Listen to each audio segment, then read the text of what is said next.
할렐루야.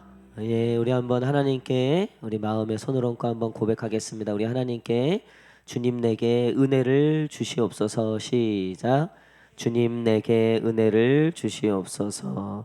우리 앞뒤장의 성도님들 한번 바라보시면서 우리 환한 미소로 하나님께서 은혜를 주실 겁니다. 시작. 주실 겁니다. 아멘. 예, 우리 말씀 욥기 13장 20절에서 28절 말씀입니다. 욥기 13장 20절에서 28절.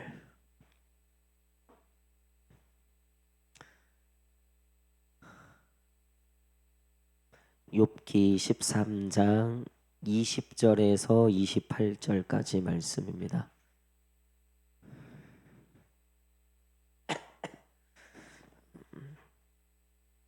욥기 13장 20절에서 28절 다 함께 한 목소리로 읽겠습니다. 시작. 오직 내게 이 두 가지 일을 행하지 마옵소서. 그리하시면 내가 주의 얼굴을 피하여 숨지 아니하오리니 곧 주의 손을 내게 대지 마시오며 주의 위엄으로 나를 두렵게 하지 마실 것이니이다. 그리하시고 주는 나를 부르소서. 내가 대답하리이다. 혹 내가 말씀하게 하옵시고 주는 내게 대답하옵소서. 나의 죄악이 얼마나 많으니이까 나의 허물과 죄를 내게 알게 하옵소서. 주께서 어찌하여 얼굴을 가리시고 나를 주의 원수로 여기시나이까. 주께서 어찌하여 날리는 낙엽을 놀라게 하시며 마른 건물을 뒤쫓으시나이까. 주께서 나를 대적해사 괴로운 일들을 기록하시며 내가 젊었을 때 지은 죄를 내가 받게 하시오며 내 발을 착고에 채우시며 나의 모든 길을 살피사 내 발자취를 점검하시나이다. 나는 썩은 물건의 낡아짐 같으며 좀 먹은 의복 같으니이다. 아멘. 예, 오늘 한 개의 은혜, 한 개가 이 한 개가 아니라 한 개에 부딪히다. 그 한 개의 은혜라는 제목으로 같이 말씀 나누도록 하겠습니다. 여러분 욥기가 참 어렵죠.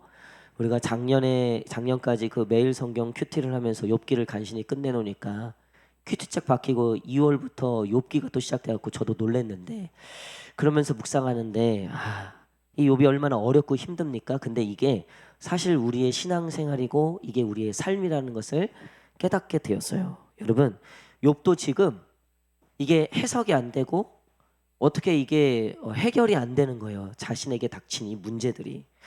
여러분 병원 가서 해결될 일이면요 사실 그거 일도 아닙니다. 뭐 이 병원 저거 병원 다 다녀봐도 도무지 어떻게 나음도 없고 고침도 없고 해결이 안 되는 게 그게 정말 일인 거죠. 여러분 죄송합니다 이렇게 말씀드려서. 근데 돈으로 해결될 일이면요 그것도 일도 아니에요. 사실은 고작 뭐 명품이나 고급차 부동산으로 위로받고 해결될 일이면 사실 그것도 이 일도 아닙니다. 요즘 청년들 장년들 뭐 너나 할 거 없이 걱정하는 게 뭡니까?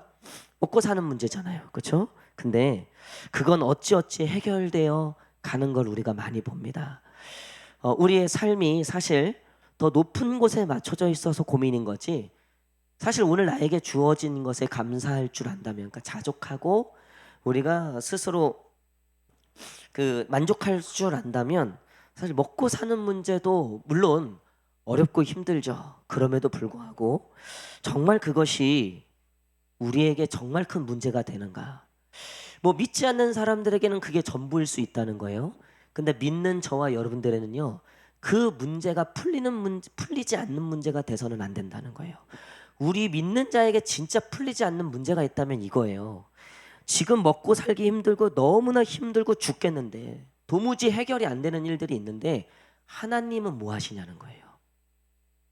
도대체 하나님은 뭐 하시냐는 거예요. 사실 우리가 직면할 수 있는 진짜 해결되지 않는 문제란 이런 문제라는 거죠. 고작 세상이 고민하는 그런 문제들을 사실 우리는 뛰어넘은 하나님께서 우리에게 주시는 정말 고민이 있다면, 그리고 우리가 실질적으로 신앙생활하면서 느끼는 거잖아요. 기도를 그렇게 오래 하고 남들보다 봉사도 열심히 하고 흔히 말하면 뭐 세상 말로 정성을 다했는데도 이건 뭐 하나 바뀌지 않는 거예요. 뭐 하나 해결이 안 되는 거예요. 그런 문제는 뭐냐면 하나님은 도대체 뭐 하시냐는 거죠. 여러분 한국 교회도 그랬어요. 뭐 제자 훈련, 뭐 소그룹, 뭐 이거니 저거니 뭐 다 해봤어요. 뭐 전도 폭발이니, 뭐 두 날개니, 뭐 영적 사역이니, 뭐 임파테이션이니, 뭐 별거 다 해봤어요. 근데 결국은 뭐예요? 우리가 느끼는 게 한국 교회가 왜 이렇게 됐냐는 거예요. 도대체 그럼 하나님은 뭐 하시냐는 거예요. 우리가 기도 안 한 것도 아니고 노력 안 한 것도 아니고 애쓰지 않은 것도 아니에요. 정말 정직하고 진실하게 살려고 신앙생활 잘하려고 노력했는데 나름 맘먹고 오늘도 이렇게 금성 나오신 거 아니에요. 근데 오늘 돌아가면 아니 저번 주에 그렇게 우리가 기도했는데 그럼 정성이 부족했나? 그럼 오늘 더 정성을 들이면 해결이 돼야 되는데 해결이 안 되더라는 거예요. 한국 교회가 이것저것 정말 뭐 다 해봤다는 거예요. 근데 그게 해결이 되지 않더라는 거예요. 여러분 우리가 속이 터지는 게 뭐냐면요. 주변에 이런 사람들이 있어요. 교회 열심히 다녔어요. 나름 신앙적으로 이것저것도 다 해봤어요. 근데 어느 날 교회 보이지 않는 거예요. 교회 이제 안 나오겠다는 거예요. 어딘가에 부딪힌 거예요. 내가 전에는 나름 봉사도 했고 뭐 헌금도 했고 내가 정말 열심히 했는데 어딘가 부딪힌 거예요. 그래서 이제 내가 뭐 헌금도 안 하고 이제 뭐 봉사도 안 하고 나 건드리지 마라 이제 내 맘대로 살겠다 이 지경이 된 거예요. 근데 어디서 부딪혔을까요? 그게 먹고 사는 문제에 부딪혔을까요? 세상이 고민하는 그 일에 부딪혔을까요? 아니에요. 여러분 오늘 욥기가 얘기하는 게 그거예요. 욥이 부딪힌 건 뭐냐면요. 욥은 사실 먹고 사는 거 해볼 거 다 해봤어요. 당대 최고의 부자였고 뭐 명성이나 권력이나 모든 걸 다 가진 사람이었어요. 근데 그가 처음에 고난을 당했을 때 주신 이도 여호와 걷어가신 이도 여호와 내가 어찌 내 입술로 하나님을 원망하겠냐. 너무나 훌륭한 신앙적 고백이죠. 근데 이게 하루가 지나고 이틀이 지나고 3일이 지나고 부인 떠나고 해결될 기미가 보이지 않고 친구들이 와갖고 이렇게 저렇게 다 말을 하는데 그 말이 다 맞아. 죄 때문인 것 같고 뭐 때문인 것 같고 그런데 자기는 정말 이게 죄 때문인 것 같기도 하지만 또 죄가 아닌 것 같아요. 흔히 말하면 우리가 정성이 부족해서 같지만 또 정성이 부족하지 이 문제 때문에 내 문제가 해결되지 않는 것도 같아요. 도무지 모르겠는 거예요. 해결이 안 되는 거예요. 그래서 어느 날 교회 안 보이는 거예요. 여러분 우리 주변에 그런 사람들 참 많아요. 그렇죠? 그리고 두려운 건 뭐예요? 사실 나도 느끼고 있는 거예요. 근데 차마 떠나지는 못하겠는 거예요. 왜냐하면 이게 진짜 긴 것 같은데 또 현실을 보면 당면한 문제를 보면 도대체 하나님은 뭘 하시나? 진짜 홍해가 갈라지고 이런 역사들이 정말 일어나기는 하는 건가? 그런 기적은 있는 건가? 여러분 우리가 이런 한계에 부딪힐 때가 너무나 많다는 거예요. 신앙생활 하면서도 이렇게 기도하고 찬양하면서도 부인할 수 없는 건 그런 한계가 여전히 우리 가운데 있다는 겁니다. 그래서 이 한계를 극복하고자 뭐 힐링이니 뭐 웰빙이니 뭐 소확행이니 뭐 워라벨이니 뭐 별난 걸 다 갖다 붙여도요. 세상 사람들은 다 뭐라고 해요? 행복하지 않다고 해요. 거기서 행복을 느낄 수가 없어요. 근본적인 문제가 해결되지 않았기 때문에 인생이란 무엇인가?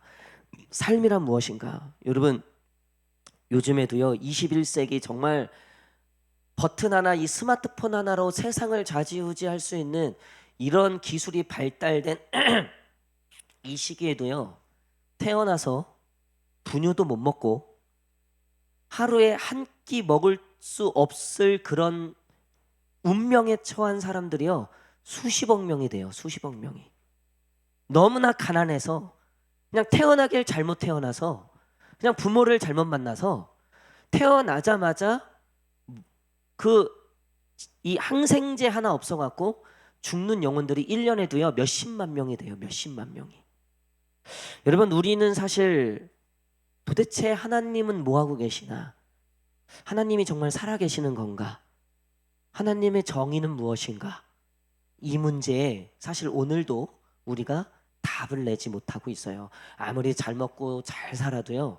이 문제에 대해서 해결을 받지 못했기 때문에 인간은 결국 방황하는 겁니다.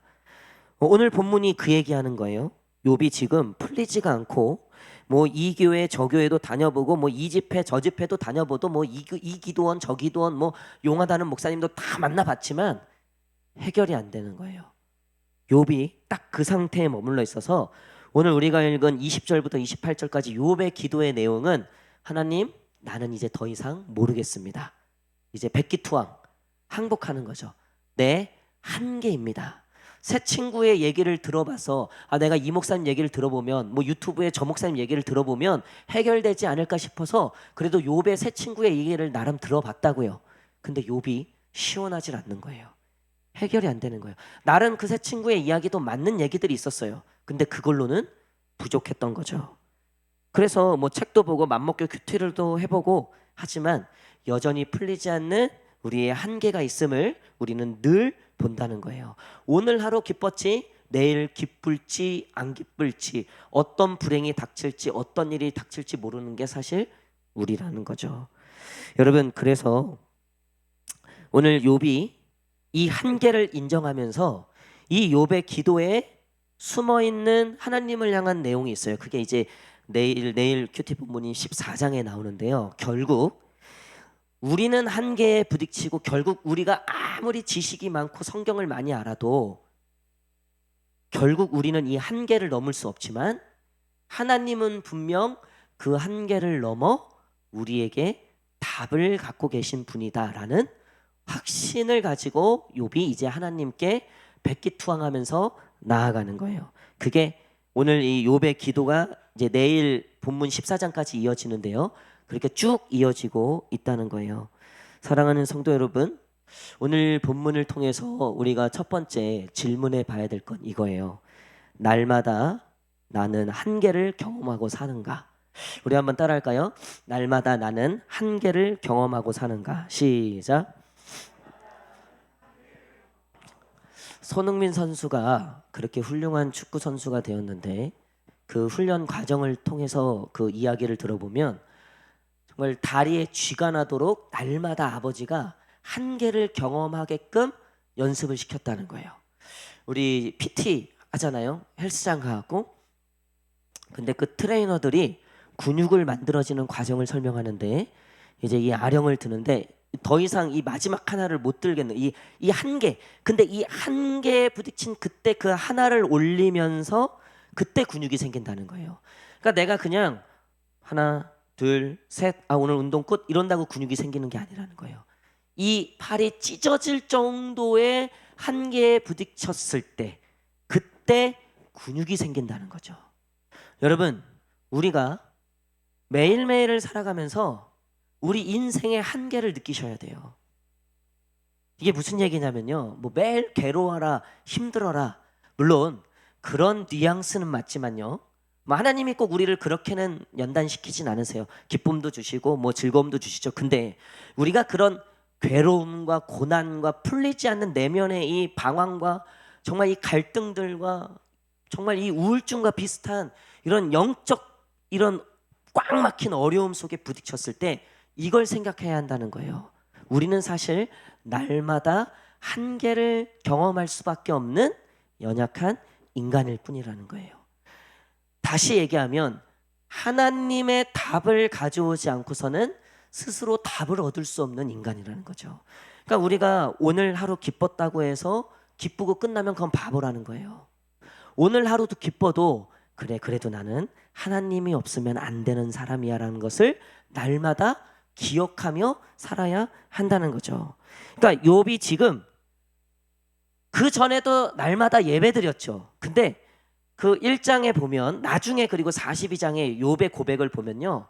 욥이 전에 이 고난 당하기 전에 그는 먹고 사는 문제에 한계는 없었어요. 날마다 감사하고 즐거웠죠. 그렇죠? 근데 그때 날마다 하나님께 예배드렸단 말이에요. 욥은 그때 하나님의 그 예배가 뭐였냐면 하나님이 계셔서 좋은 예배였지. 하나님이 늘 축복해 주시고 지켜 주시고 보호해 주셔서 좋았던 하나님이셨지 도무지 이 고난 속에서 아무런 응답이 없는 것처럼 느껴지는 하나님을 향한 예배는 아니었다는 거예요. 여러분, 우리가 정말 풀지 못하는 고난에 부딪혔을 때 드릴 수 있는 예배는 그 예배예요. 그럼에도 불구하고 나는 한계에 부딪히지만 이 한계 너머에서 나를 인도하시고 나를 지키시는 하나님이 계신다. 그리고 그 하나님이 분명히 나를 인도하시고 그 하나님이 분명히 내게 답을 알려주실 것이라는 그 믿음을 우리가 날마다 고백하며 살아야 한다는 거죠. 여러분, 가정의 한계에 부딪힐 때가 있잖아요. 또 삶의 한계, 또 관계의 한계, 여러 가지 우리는 사실 많은 한계들에 부딪히며 살고 있어요. 여러분, 그 한계에 부딪혔을 때 우리가 드리는 예배가 있어야 된다는 거예요. 그 예배는 하나님이 내게 축복해 주시고 나를 기쁘게 해주셔서 좋으신 하나님, 그런 예배도 필요하죠. 하지만 그 한계 속에서 여전히 내게 은혜를 멈추고 계시지 않는 그 하나님을 향한 예배가 회복되기를 간절히 축복합니다. 저희 청년부 수련회 때 이런 질문이 있었어요. 목사님, 요즘 예배 드리는 것도 너무 힘들고 봉사하는 것도 힘들고 이제 하나님께 이렇게 나아가는 것 자체가 너무 힘들다는 거예요. 지쳤던 것 같아요. 어떤 한계에 부딪혔던 것 같아요. 근데 목사님, 말씀을 봐야 되고 기도를 해야 되고 예배를 드려야 된다는 것도 압니다. 제가 그렇게 해야 되는 것도 압니다. 근데 그러기 싫다는 거예요. 이제는 그것조차도 너무나 어렵다는 거예요. 어떻게 하면 좋을까요? 이 질문이 올라왔어요. 제가 그 질문을 정말 많이 고민하고 정말 많이 저도 묵상하고 어떻게 이 청년에게 대답할 수 있을까? 그때 당시만 해도 저는 원론적인 대답만 했던 것 같아요. 원론적인 대답. 그럼에도 불구하고 뭐예요? 네 하던 거 해야 된다. 예배 드려야 된다. 제자훈련 그래도 하던 거라도 해야 된다. 소그룹 그거 하던 거라도 해야 된다. 뭐 전도 폭발 뭐 하던 거라도 해야 된다. 뭐 찬양 집회 뭐 하던 거라도 해야 된다. 저도 그때는 원론적인 대답을 했던 것 같아요. 근데 혹시 오늘 그 청년이 있다면, 아니면 뭐 있는지 없는지 모르겠지만 제가 오늘 욥기서를 통해서 그 청년에게 해줄 대답이 생각난 거예요. 여러분, 혹시라도 저도 그렇고 여러분들도 그런 지경에 처할 때가 있어요. 욥처럼 이제 나는 아무것도 못하겠다는 거예요. 이 욥의 고백이, 난 정말 아무것도 못하겠습니다. 내가 다 아는데, 내가 어떻게 해야 되는지 다 아는데 정말 너무 힘들고 못하겠습니다. 딱 그 지점인 거예요. 근데 이 욥에게 하나님이 결국 말씀하신 건 뭐냐면, 그 고난 속에서 그 한계를 인정하고 그럼에도 불구하고 어떻게 해야 될까요? 라고 물어보는 그것이 바로 정답이라는 거예요. 여러분, 결국 제가 아까 말씀드렸잖아요. 교회에 어느 날 안 보이는 사람들이 나타난다고요. 이제는 하나님께 묻지도 않는 거예요. 여러분, 욥이 잘한 건 뭔 줄 아세요? 하나님께 그래도 물었다는 거예요. 그러니까 결국 하나님을 떠나지 않고 그래도 하나님께 물었다는 거죠. 여러분, 기도 안 돼도 돼요. 예배 너무나 힘들어서 빠질 때도 있어요. 가끔 너무나 힘들고 어려워서 목사님 좀 쉬겠습니다 하시는 분들이 계세요. 제가 좀 봉사도 좀 쉬고 싶습니다. 그리고 좀 여행도 갔다 오고 싶습니다. 그러면 이제 주일 빠지고 가는 거예요. 그러면 제가 목사로서 어떻게 해야 될까 참 갈등이 돼요. 이분의 사정은 충분히 이해가 되는데, 그렇다고 해서 주일 예배를 빠지고 갔다 오는 거에 내가 축복하기에는 너무나 또 목사로서의 어떤 정해진 그 틀에는 그러면 안 될 것 같고, 참 좀 안 되는 것 같고, 근데 한편으로는 충분히 이해가 되는 거예요. 여러분, 제가 종종 말씀드리지만 저도 참 교회 오는 게 힘들 때가 있어요. 매일매일 말씀을 증거해야 돼요. 제 상태와 상관없이, 제 감정과 상관없이. 저도 뭐 부부싸움 하고 나올 때도 있고요. 뭐 집안에 어려움이 있을 수도 있고요. 근데 그거 티도 내면 안 된다고 배웠어요. 담임 목사가 그거 티 내면 약점 잡힌다. 너 성도들한테 그거 책 잡힌다. 몰라도 아는 척, 약해도 강한 척, 알아도 아는 척. 제가 그렇게 배웠어요, 목회를. 우리 선배 목사님들한테 그렇게 배웠어요. 근데 오늘 욥기를 보면서 그것만이 정답일까? 여러분, 힘들면 우는 게 당연한 거예요. 힘들면 하던 것을 못하는 게 당연한 겁니다. 어려우면 어렵지 않을 때 당연히 됐던 게 당연히 안 되는 게 어쩌면 당연한 거예요. 가장 중요한 건 뭐냐면요, 우리가 그럼에도 불구하고 그 질문을 하나님께 드리는 거예요. 말씀의 결론을 맺도록 하겠습니다. 여러분, 두 번째 질문이 있어요. 우리 한번 따라하겠습니다. 그럼에도 한계를 넘어 역사하시는 하나님을 믿고 있는가? 시작. 그럼에도 한계를 넘어 역사하시는 하나님을 믿고 있는가? 할렐루야.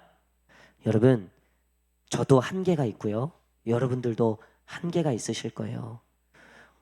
누가 보면 믿음 없다고 할까 두렵고 떨려서 억지로 하고 계시다면, 여러분, 제가 연말에 작년 말에 얘기하고 연초에 더 이상 이제 이 얘기 안 하겠다고 했는데, 제가 욥기서를 묵상하면서 아니구나, 내가 단에서 해야 될 얘기가 이 얘기구나라는 걸 깨달았어요. 뭐냐면요, 여러분, 억지로 하지 않으셔도 돼요. 다만 그럼에도 불구하고 그 한계를 뛰어넘어서 역사하시는 하나님은 떠나지 마십시오. 여러분, 봉사의 일, 또 섬김의 일, 또 나에게 주어진 어떤 사명의 일들, 여러분, 혹시 누가 믿음 없다 할까봐, 개념 없다 할까봐, 아니면 하나님조차도 혹시 벌 주실까봐, 여러분, 그거에 너무 매여서 지금 속이 아닌데, 정말 지금 울고 싶은데, 정말 누가 미쳤나 할 만큼 저 뭐 무슨 집안에 큰 어려움이 있나 그렇게 느낄 만큼 그 한나처럼 하나님 앞에 정말 그냥 속상한 마음들 그냥 다 쏟아내고 싶은데, 체면이 있고 그래도 내가 지금까지 해온 게 있어서 그거 혹시 다 무너질까 봐 아동바동 그냥 은혜도 못 받고 위로도 못 받고 간신히 그렇게 나오고 있다면, 여러분, 과감하게 오늘 욥의 기도처럼 던져버리십시오. 욥이 그러잖아요. 하나님, 두 가지만 내게 하지 마십시오. 나를 두렵게 하지 마시고, 그리고 내가 하나님 부르면 나에게 제발 좀 대답 좀 해주십시오. 그러니까 두렵게 마시고는, 하나님, 내가 아는 하나님은 어쨌든 의로워야 되고 똑바라야 하는데, 저 지금부터 조금 제 할 말 좀 하겠습니다. 그리고 14장에 내일 큐티 본문에 보면요, 가관이에요. 하나님 웬간히 하세요, 이 얘기예요. 하나님, 나 같은 피조물 뭐 요만큼도 안 되는, 한 주먹거리도 안 되는 나 같은 피조물 뭐 그걸 일일이 따지고 일일이 그걸 다 꼽아갖고 정죄하셔. 하나님 앵간히 하세요. 이게 지금 14장의 이야기예요. 근데 욥이 그거 앞서서 지금 얘기하는 거예요. 하나님, 내가 두 가지만 부탁드립니다. 나를 두렵게 하지 마십시오. 그러니까 이건 뭐냐면요, 내가 지금 한번 막 나가보겠습니다. 근데 이 두 번째가 대단한 거예요. 근데 하나님, 내가 제발 하나님께 얘기하면 대답만 좀 해주십시오. 그러니까 우리는 첫 번째만 있는 거예요. 첫 번째만. 수틀리면 첫 번째만 있는 거예요. 목사님이고 뭐 교회고 뭐고 뭐 봉사고 체면이고 뭐고 내 맘대로 할란다. 우리는 이게 다예요. 그러니까 나 건드리지 마시오 하나님. 난 내 맘대로 할 겁니다. 근데 두 번째가 없는 거예요. 욥은 이 두 번째가 있는 거예요. 그럼에도 불구하고 한계를 넘어서 역사하실 하나님. 나는 이미 갈 때까지 다 간 사람인데 이런 나를 포기하지 아니하시고, 정말 하나님도 한계가 있으실 텐데 나 같은 놈 하나님도 한계에 부딪혀서 분명히 포기하실 만한데, 그 한계를 넘어서 사랑하실, 그 한계를 넘어서 응답하실 그 하나님, 제발 내게 응답해 주십시오. 여러분, 이 질문을 빼놓지 말고 반항하세요. 이 질문을 빼놓지 말고 신앙생활 하십시오. 사랑하는 성도 여러분, 교회는요 그렇게 쉽게 망하지 않아요. 물론 담임 목사로서 봉사자들이 많으면 좋을 것 같아요. 이번에도 우리 유아유치부 부장님이 그 한 달에 한 번 유아유치부 예배를 위해서 주일날 드리는데, 최근에 우리 교회에 어떤 그 가정이 왔냐면요, 새롭게 온 가정인데 이제 엄마가 혼자 아이를 키우시는 분이에요. 남편은 안 계시고. 근데 그 아이가 장애가 있어요. 발달 장애. 근데 유치원생이에요. 근데 이제 유아유치부 예배를 이제 드리는데, 이 발달 장애의 특징이 뭐냐면 육신은 건강한 거예요. 그 정신이 조금 안 되는 거죠. 그러다 보니까 손이 먼저 나가요. 이 표현을 못 하니까. 그래서 제가 전에 이 장애인 부서 3년 동안 사역할 때 그 이런 좀 일들이 있었어요. 그래서 그런 학생들은 한 명이 전담으로 봐야 돼요. 근데 유아유치부 주일날 예배를 드리다 보니까 우리 대예배를 드리는 동안 또 선생님들이 희생해서 올라가서 예배를 드리니까 그 인원수를 최소화하라고 제가 얘기했단 말이에요. 근데 이제 새로운 영혼이 왔는데, 처음에 사실 그 영혼이 왔을 때 저도 사실 기도가 나오더라고요. 왜냐하면 우리 교회가 그러니까 장애를 가지신 분들을 위해서 뭐 장애인 부서가 있는 것도 아니고, 또 그 한 명에게 집중해 줄 수도 없고, 뭐 우리 교회 코가 석자인데 사실은 저도 기도가 나오더라고요. 그럼에도 불구하고 하나님이 뜻이 있으셔서 우리 교회에 보내주셨겠다, 그런 마음이 들었어요. 그래서 또 마침 유아유치부라 제가 사모한테 최선을 다해서 섬기라고 얘기했어요. 근데 아무래도 한계에 부딪히는 거죠. 그래서 요번에도 우리 부장님이 리더십 모임할 때 혹시 리더십들 중에 주일날 한 달에 한 번인데 그 아이 전담으로 혹시 섬겨주실 분 자원 좀 해주십시오, 이렇게 얘기를 하시더라고요. 그래서 제가 부장님께 청년들에게도 한번 얘기해 보십시오라고 얘기했어요. 네, 청년들에게도. 이게 어쨌든 또 온전히 봐야 되고, 이 장애하다 보니까 이게 조금 부담이 될 수 있잖아요. 근데 이제 청년들은 또 이제 어른들하고는 좀 또 다르게 또 이게 접근할 수 있는 부분도 있어서, 어쨌든 그런데 그러면 사실 그런 한계들이 있죠. 목회하다 보면 그런 한계가 너무나 많이 느껴져요. 제가 어떻게 뭐 다 슈퍼맨이겠습니까? 뭐 여러분들 고민들, 뭐 저도 전에도 말씀드렸지만, 제가 기도하면 병 났으면 좋겠어요, 진짜. 그런 일이 있을지어다. 할렐루야. 우리 막 가정들 위해서 기도하면 막 대박이 나고, 갑자기 뭐 막 우연히 막 복권 주웠는데 우연히, 뭐 우연이 아니고 뭐 계획적으로 뭐 사기도 했는데, 여러분 복권 사는 거 이거 믿음 안에서 괜찮은 거예요, 아닌 거예요? 이거 괜찮은 거예요, 아닌 거예요? 오늘 확실히 합시다. 복권 사는 거 이거 양심에 찔리시죠? 지금 이거 괜히 목사님이 안 된다고 하면 이제 어떡하나 앞으로 막 이러죠. 여러분 제가 장담하는데요, 복권 사는 거예요, 그거 나중에 하나님한테 들으시면 되는 거예요. 그거 뭐 누가 어떻게 딱 정답을 얘기하겠습니까? 오죽하면 복권을 사겠습니까? 오죽 답답하면 복권을 사겠습니까? 하나님도 계신데 오죽 답답하면 이 방법으로 역사하시지 않을까, 저 방법으로 역사하지 않을까. 이해해요. 오죽하면 그 법계 가져갔어요. 오죽 답답하면. 여러분 근데요, 그거 신학교에서도요, 이쪽 파도 있고 저쪽 파도 있어요. 근데 여러분, 돈을 하나님보다 더 의지하는 마음이면 하지 마세요. 근데 너무나 힘들어서 이렇게라도 하나님이 역사하시지 않을까, 그런 마음으로, 그거 뭐 어떻게 하겠습니까? 그거 뭐 누가 말리겠습니까? 그건 나중에 하나님께 각자, 하나님께서 다 뭐 얘기하실 거예요. 그리고 만약에 당첨되면 헌금 많이 하십시오. 할렐루야. 헌금 많이 하십시오. 여러분 근데 저도 그렇게 기도하고 그렇게 해서 잘 됐으면 좋겠어요. 우리 성도들 정말 잘 됐으면 좋겠어요. 우리 교회도 정말 잘 됐으면 좋겠어요. 그거 말고는 전 소원이 없어요. 제 유일한 기쁨이 있으면요, 교회가 잘 되는 거예요. 제 유일한 기쁨이 있으면요, 우리 성도들이 정말 잘 되는 거예요.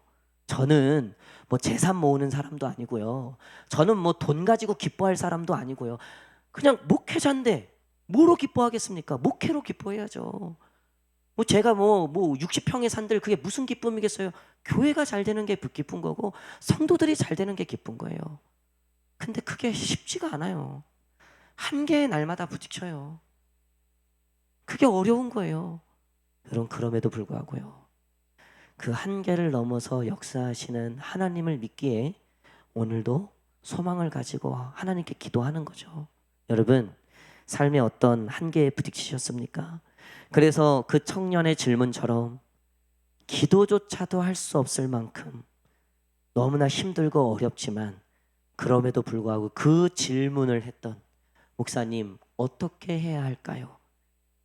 여러분, 그 질문 자체가 하나님께 예배를 드리고 있는 거예요. 고난 속에, 한계 속에서 하나님을 기다리고 있는 겁니다. 오늘 그런 질문이 있고 그렇게 하나님께 나아가셔서 그 한계를 넘어서 역사하실 하나님을 다시 한번 발견하고 그 하나님께 나아가시는 저와 여러분 되시기를 간절히 축복하겠습니다.